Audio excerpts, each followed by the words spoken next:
Buat kalian yang ngefans sama film atau series bertemakan dystopian future kayak Divergent atau Hunger Games, Black Mirror atau Last of Us, oke Last of Us itu game Chile. Intinya entertainment dengan cerita tentang masa depan yang begitu menyedihkan, mungkin kalian akan suka dengan film yang akan kubahas hari ini. Hai semuanya, hari ini aku mau bahas sebuah film yang aku tonton baru-baru ini, What Happened to Monday. Ini film Netflix dan aku sendiri nemu film ini pertama kali di TikTok. Kalau harus merangkum filmnya sih, intinya di masa depan, di dunia di mana populasi manusia itu udah terlalu banyak, sebuah pemerintah mulai menjalankan sebuah peraturan di mana sebuah keluarga itu hanya bisa mempunyai satu anak. Ya kalau dipikir-pikir kayak one child policy-nya di mainland China zaman dulu. Ditambah lagi, orang-orang yang memiliki anak lebih dari satu, anak kedua atau anak kesiannya itu akan dibawa ke sebuah fasilitas di mana mereka akan didinginkan, kayak dibekukan gitu dalam kapsul. Dan akhirnya di masa depan ketika bumi sudah tidak overpopulated, mereka akan dicairkan kembali.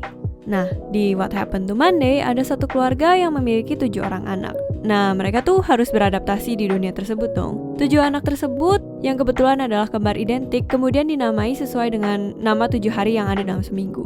Nah, setelah itu mereka punya giliran gitu. Jadi mereka cuma boleh keluar pada hari yang menjadi nama mereka. Jadi kalau intinya mereka namanya Monday, ya cuma hari Senin mereka boleh keluar. Kalau Tuesday, Selasa, dan seterusnya. Sampai akhirnya pada suatu hari, si Monday yang keluar pada hari Senin gak pulang-pulang ke rumah.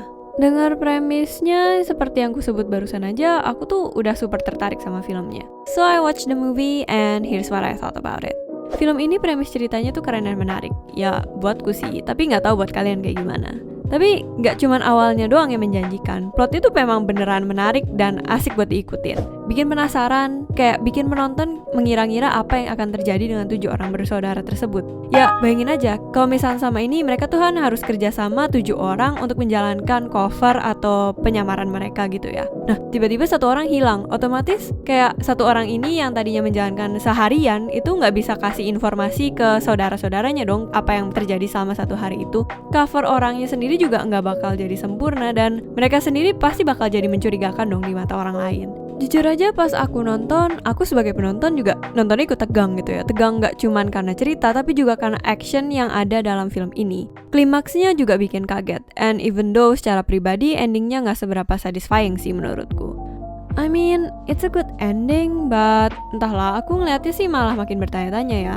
Tapi ya bisa jadi itu karena aku orangnya super overthinking sih. Ada juga beberapa scene yang secara pribadi aku merasa agak aneh sih. Beberapa perkataan tokohnya kayak mungkin bisa ditweak sedikit biar agak lebih baik. Tapi ya, overall secara plot film ini gak cuma menjanjikan di awal aja, tapi berhasil menyajikan sebuah kisah yang menarik dan menegangkan untuk para penontonnya. Dan jujur, ini adalah merupakan hal yang cukup sulit dan langka yang ditemukan dalam film-film dengan pattern demikian. Kebanyakan film-film science fiction tuh kayak idenya bagus, tapi kayak pembawaannya jelek dan plotnya jadi hancur gitu ya. Hal lain yang bikin aku suka banget sama film ini adalah karakter villain atau karakter jahat atau antagonis di What Happened to Monday ini, yang merupakan seorang politisi pencetus peraturan satu keluarga satu anak.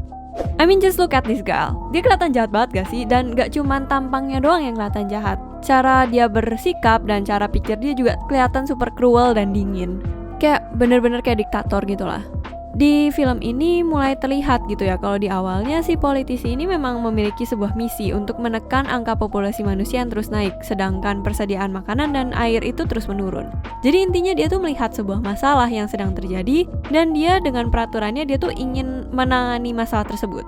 Tapi setelah 30 tahun lebih dia menjalankan peraturannya itu, dia tuh nggak lagi melakukannya untuk menyelamatkan umat manusia atau sebagai sebuah misi mulia gitu ya. Tapi sekarang dia melakukannya untuk melindungi kredibilitasnya sebagai seorang politisi yang mencetuskan peraturan tersebut. Intinya dia tuh mau melindungi nama baik dia supaya nggak tercoreng karena ada satu keluarga yang berhasil lolos dari peraturannya dia itu.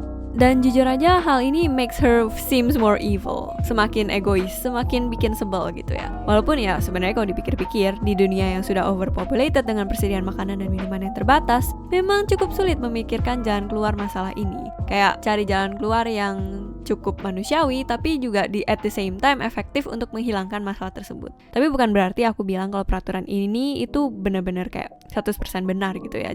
Anyway, aku suka banget sama What Happened to Monday dan aku highly recommend buat kalian yang belum pernah nonton film ini. By the way, ini film agak grafik ya. Jadi kalau kalian kurang suka hal-hal yang merah-merah, saranku hindari film ini. Atau kalau memang kalian kebelet nonton, watch with caution.